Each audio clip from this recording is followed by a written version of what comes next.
Hello, friend. Welcome back. It's Chelly.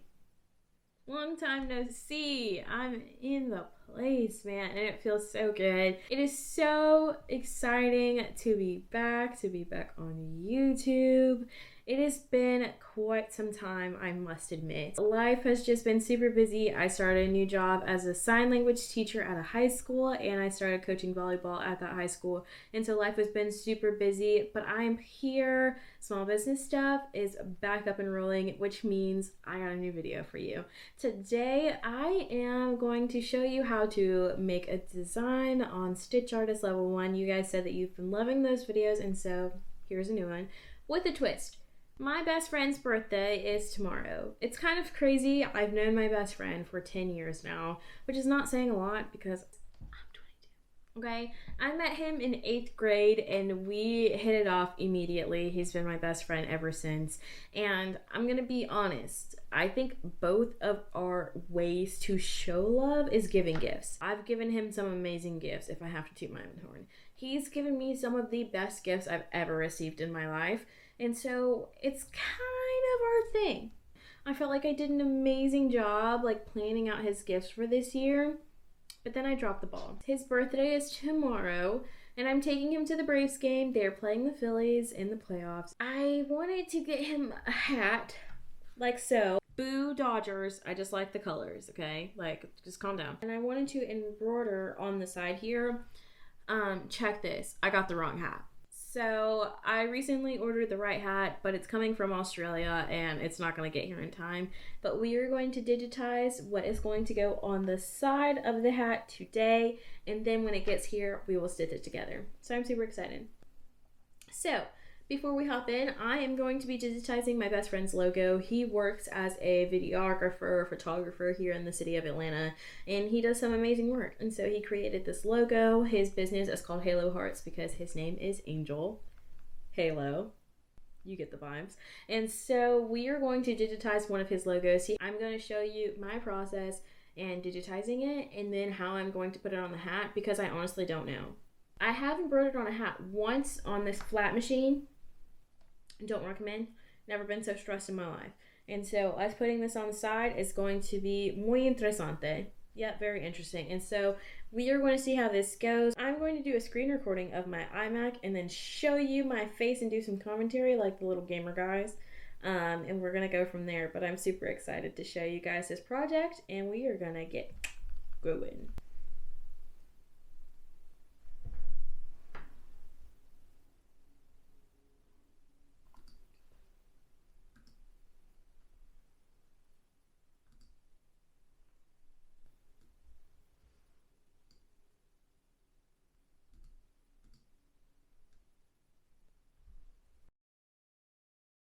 Alright, so coming into this, the first thing that I am going to do is change the grid size, which is probably going to be best. So then we can shrink this image to that size. I like working with it in the actual size that you're going to stitch it so that you're not making it smaller later, like shrinking your design, make it to the picture, okay? Because when you shrink your design, then it might become distorted, and we do not want that. All right, so here we go. As you can see in his logo, there are levels. So this golden halo goes around multiple things, and so that is important. We are going to digitize that last. But beginning, we are just going to jump in with these two H shapes. As you can see, it reads out H-A-L-O, making the balloon, making the O. And so we are just going to jump right in. I am going to start drawing with points along the outside of this black shape and go from there. A few things to close off this shape. I'm going to right click and then come hit this lasso button. That's going to enclose the shape. And then if you want to, you can come and tidy up all of these points. I don't want this one as sharp as it's making it here, so I'm gonna round that out and then hit fill. When we fill, we have this nice, beautiful shape. And then same thing, you can turn our little eyeball off, which is going to take off these stitches show it as the original picture. And then I'm going to bring this a little bit closer to the original because we were looking a little wonky there. So the eye is going to take away the stitches and the picture is going to take away the picture. Okay. Now, if we wanted to, we can make it more dense. So we have a tighter pattern here, but the density that it's at is good because the shape is going to be so small. And then if you wanted to, you could put a travel edge around it just so it's nice and smooth all the way around, and I think I want to do that. Now, let's say we did a lot of work on this one shape and we don't want to have to redo that because we are making another one. We can just right click, hit copy, and then immediately hit paste, and then just drag and put this on top of the other one. And now we have two.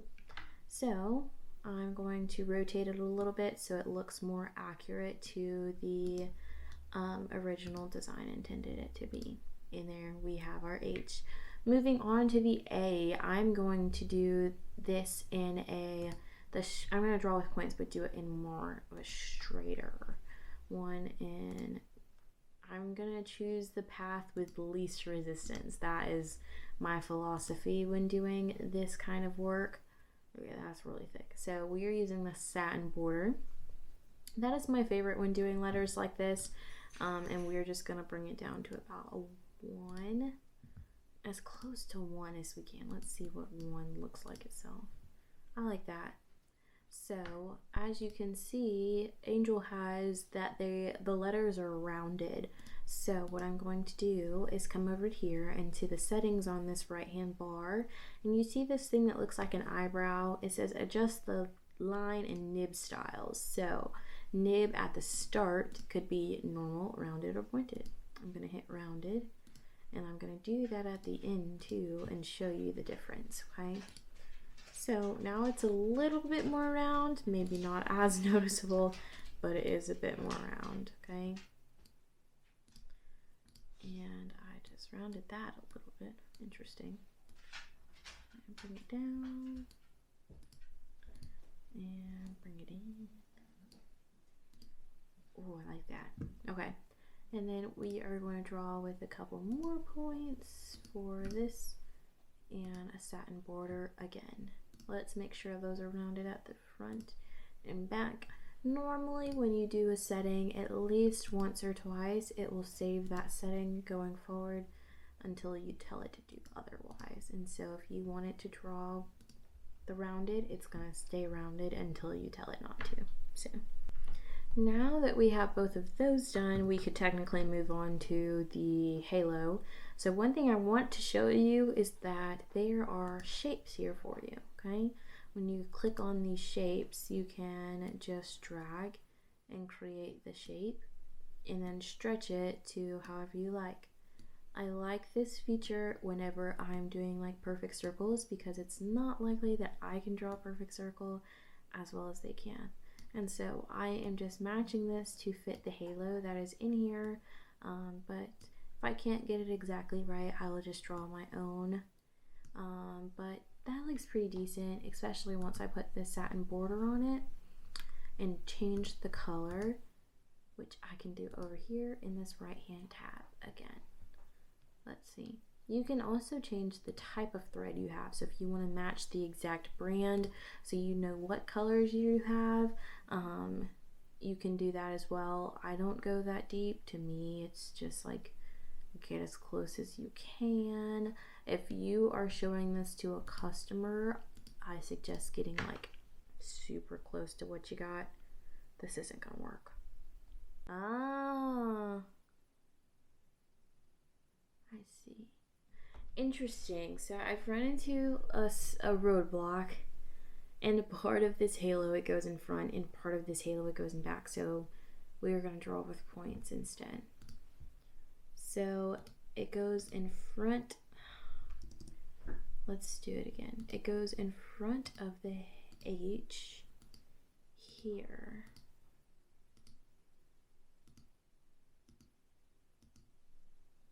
So you see how this is in front right now, these pieces that are supposed to be behind.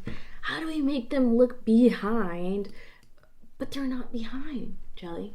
Let me show you. This tip blew my mind. It changed my life. Ready? Okay. This here, this column is going to be the order in which your things get stitched. Okay? And I'll show you. Look at this little thing. This little thing. If you hit play, it shows you, oh, we're going to start here. We're going to do this little stitchy stitch, and we're going to do this little stitchy stitch, go over here, and then go to your goal. Right. Now watch this. We're just going to drag these first. We're going to say stitch those first, and then it's going to stitch it first, and then stitch on top of them, covering them up. So it looks, look at how seamless. Stop. Tell me that didn't look good. Mind blown. Can I get a mic drop, please? Like, just what the heck? And so that is exactly what we're looking for. We're looking good on this halo so far. We're going to make some minor tweaks, and then we are going to move on to the balloon, because I don't want to do the wings. For some reason, I don't want to do the wings. The wings are like, you're going to make me look terrible. So I don't want to do the wings. I have a bad feeling about those. Now we're ready to move on to the heart. With the heart, I want to show you something a little cool. So you see there's no heart here in these shapes, but you have a whole plethora of shapes here. So if you go to this little setting wheel, this little thing that looks like a setting wheel, there are so many shapes here. And guess what? This first tab is just a bunch of hearts. This one is stars. We have some crosses, arrows. There's a music note in there. Oh, animals. Is that gingerbread? And you guys can look through these. There's so many different shapes, but obviously we're doing a heart. So I'm trying to see which heart is like more balloony. Is that a word? Probably not. And I think I'm going to, none of these, like my heart doesn't come to a point. I think I'm just going to do it freehand. We're going to get a little bit closer here. And do it freehand. Yeah, that girl's good. This don't look too good. Hell, excuse me. Nuts. Oh, nuts. Ah! It's okay. Just hit undo. Oh. What the? It deleted my heart. And there we go. This is pretty much our design, and I feel pretty good about it. I'm gonna get some scrap t-shirts out, and we are going to stitch this out so you can see an example, and then we're gonna stitch it on the hat. So let's go.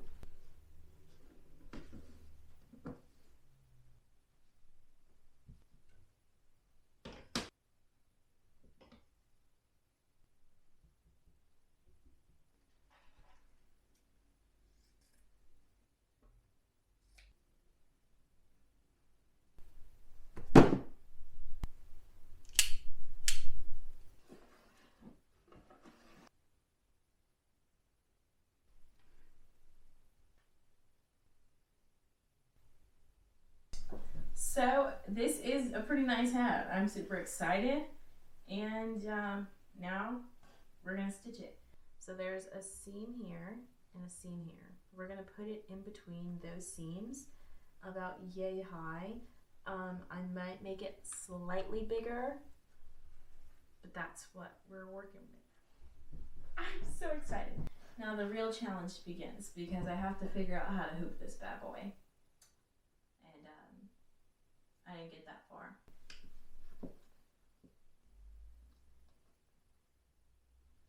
We struggle to hoop this though. To be honest, there's no method to this madness.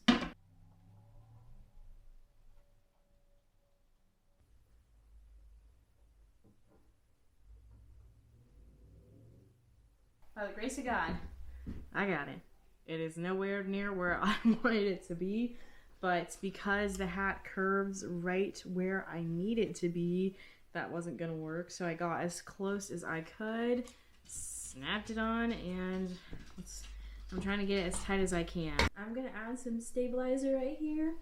Pop this baby on the machine.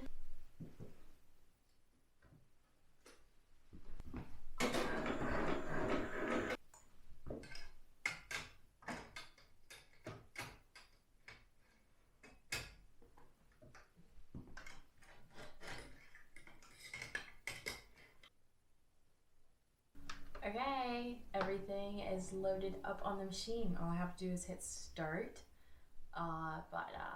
I just got really nervous. So I'm gonna take a break because I'm a chicken. So I'm gonna take a break and go vote and then get some dinner, and I will be back. I'll be full of courage and Chick-fil-A by then, so I think I'll be ready.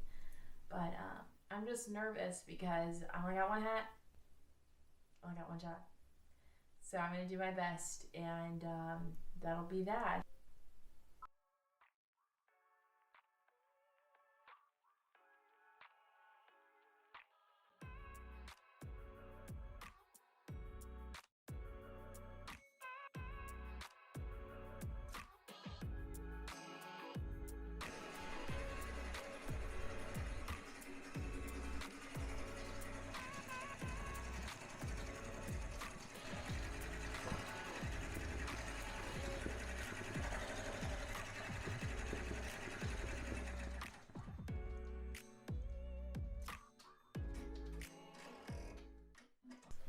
Well, everyone, I'm done.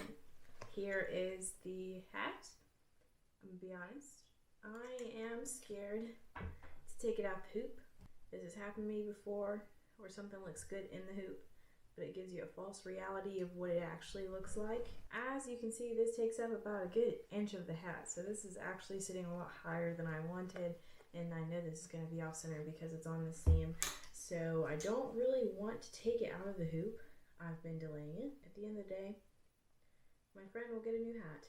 But at the end of the day, my best friend is going to get a hat that he will appreciate. I know he will wear it even if his logo wasn't on it. But now that his logo is on it, no matter how awkwardly placed it is, he's going to love it. So it is the moment of truth. Alright. I can do this. That's a disaster. Okay.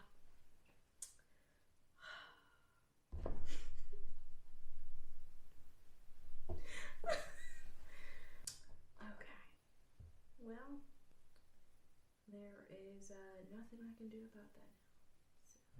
But it is a lot higher and not centered, so there's that. I'm quite disappointed, but it's okay. I think I wanted it more of this location. But we got this. So I think I'm gonna FaceTime Angel and see what he thinks. It's kind of funny though. So I'm really happy I did this. It's not the end of the world. I do have hat hoops for my 6 needle machines. I've just never learned how to use them. They're extremely intimidating to me, and I thought I could get away with doing it this way. I learned my lesson. But until next time, guys, it's your friend Chelly. Always here to learn new things with you guys and encourage you along in your embroidery journey. Thank you so much to those of you who have left comments here on YouTube and DM me on Instagram saying being so kind to me and just encouraging me to get back here on YouTube and make more videos for you guys, even in the busyness of life of starting a new career and just kind of getting in the swing of things with my new schedule. I really appreciate your patience with me, and I hope that I have given you something useful in this kind of crazy video. So, with all things considered, it is your friend Chelly, and I will see you later. Okay, so you know how... Wait, this is the hat. Whoa, I am glad. No! It's cream and green! It's cream and green. It's white and black, dog. I like it. I love it. Okay, that's it. Yeah. Wait, can you send me a picture of it, because I literally still see white and black. Well, that's probably because you're color deficient. Oh wait, you wanna spin around like you're going around? Okay, yeah. What is his face?